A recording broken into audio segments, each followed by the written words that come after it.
I'm going to be trying to make a video on making aprons. What I did was I made my own pattern. I took an apron that I have and I laid out a newspaper and traced around the pieces of the apron, and then I was able to cut this out. This is the body of the apron, the front, as you can see.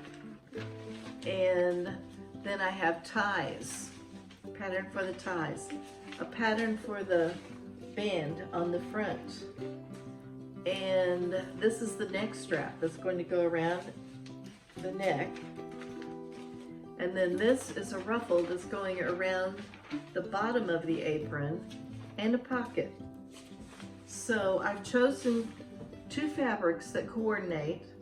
This one is going to be the body of the apron, and this one lighter is going to be the ruffle, the ties, the band, the neck strap. So when I get that all pinned on, I'll be back to show you. I'll get that cut out and I'll show you what it looks like when it's cut out. Oh, one thing I wanted to say was these are a little bit different. The pattern that I made this for was for a young woman, a teenage young woman, so she's tiny.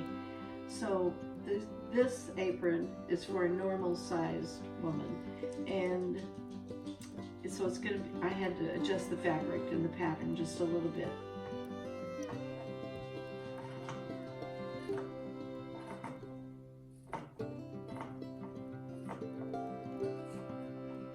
These things can tend to intimidate people.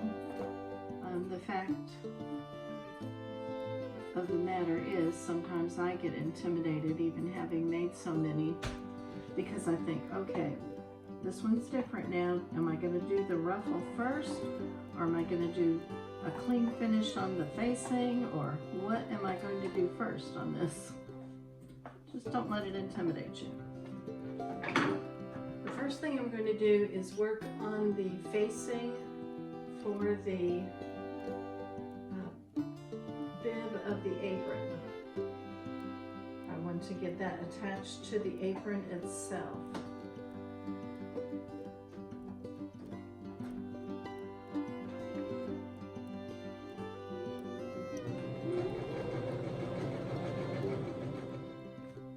Okay, the next thing I'm going to be doing is sewing the neck strap so that we can put it in between the facing and the body of the apron. This is one of our next steps in making the apron. I'm sewing this facing onto the apron, just at the top first. So I'm pinning it on. And I wanted to show you when I flip that, when we turn it, our neck strap's going to be sewed in also. So we're going to sew the neck strap in. We're going to also be sewing the pocket onto the front.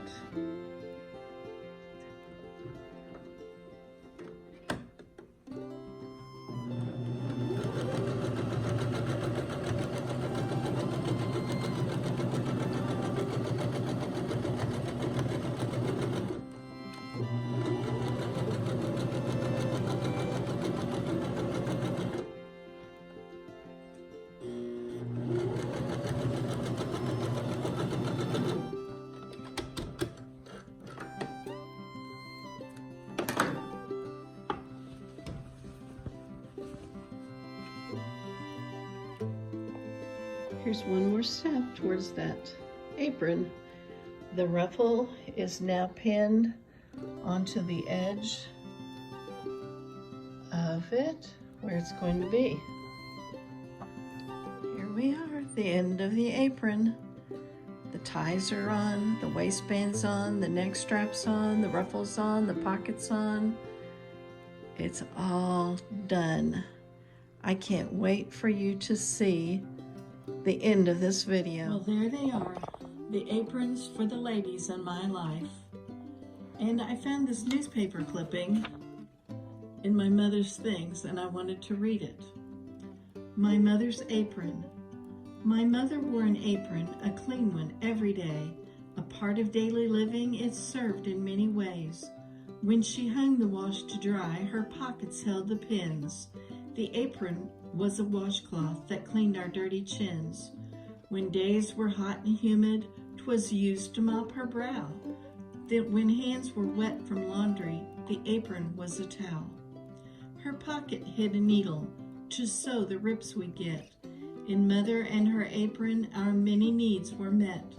Sometimes it was a basket for eggs or baby chicks, a bag for garden bounty and apples that she picked. At supper time, the apron protected mother's hands when taking bread from oven or lifting lids from pans. It was a fan in evening to shoo away the flies, but the apron's greatest use to wipe tears from childish eyes.